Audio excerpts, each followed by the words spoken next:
Good morning. In Psalms 139, David says, "You knit me together in the innermost part. My days were ordained before one of them came to pass." What that means to me is God knows me inside and out. He knows what I'm thinking, what I'm feeling, and what I'm going to say before I do. That being said, let me tell you a little story. I believe it was January 1999, many moon ago. I was living in a little town, very little town out west. In fact, I made 286 people in this little town. I had a job working with a fella, and I had also gotten a house to live in.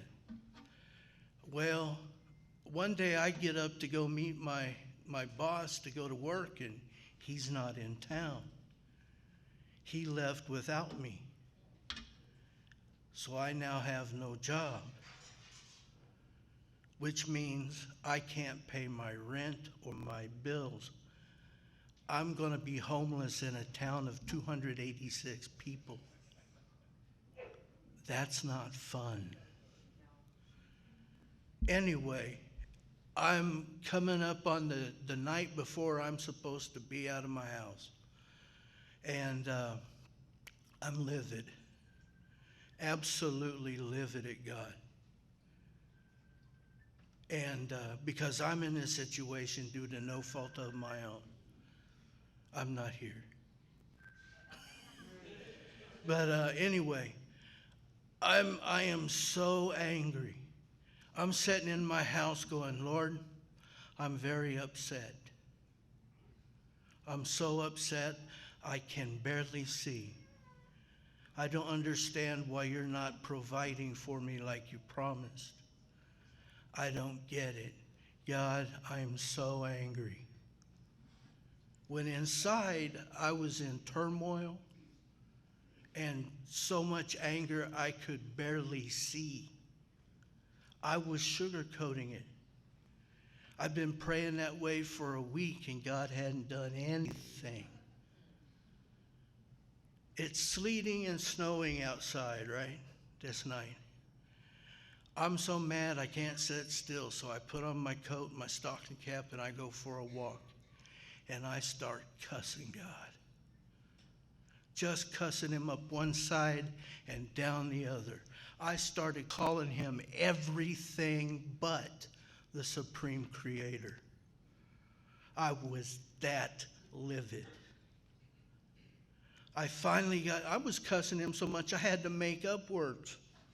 Okay? That's how I was cussing him. I finally got to a point where I had to take a breath, and in my spirit I heard, "Are you finished?" And I said, "Yes." And then he said, "Good. Now I have something to work with." The next morning, we've got about probably 8-9 inches of snow on the ground. I'm out walking again, trying to figure out what I'm going to do. I have to be out by 5 o'clock that afternoon. Still see no answers. I walk by this one old man's house, and he hollers out. He's on the front porch. He hollers out, "Hey, will you do me a favor?" I said, "Sure, if I can." He goes, "Would you shovel a path for me to get out in my car?" I'm like, "Yeah, sure, I'm not doing anything." He's got a driveway that's almost 100 feet long. Okay?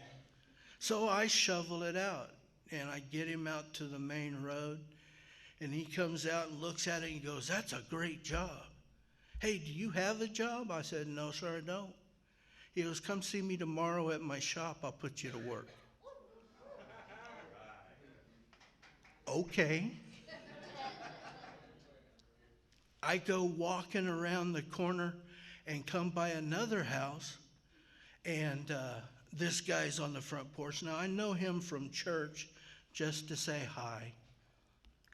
"How you doing?" We've never hung out.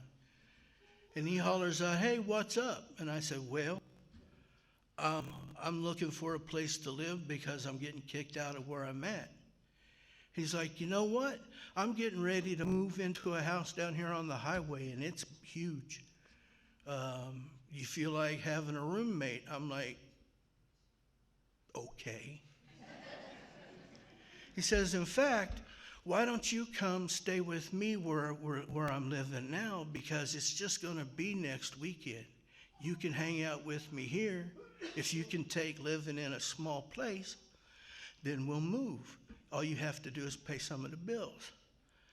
And I said, "Excellent." And so I went to my uncle's. I went over, I packed up all my stuff, put most of it in his shed, took what I needed over to this guy's house, stayed there. That story shows me one thing. God said through the prophet Jeremiah, "You will seek me and you will find me when you seek me with your whole heart." All of it. The good, the bad, the ugly.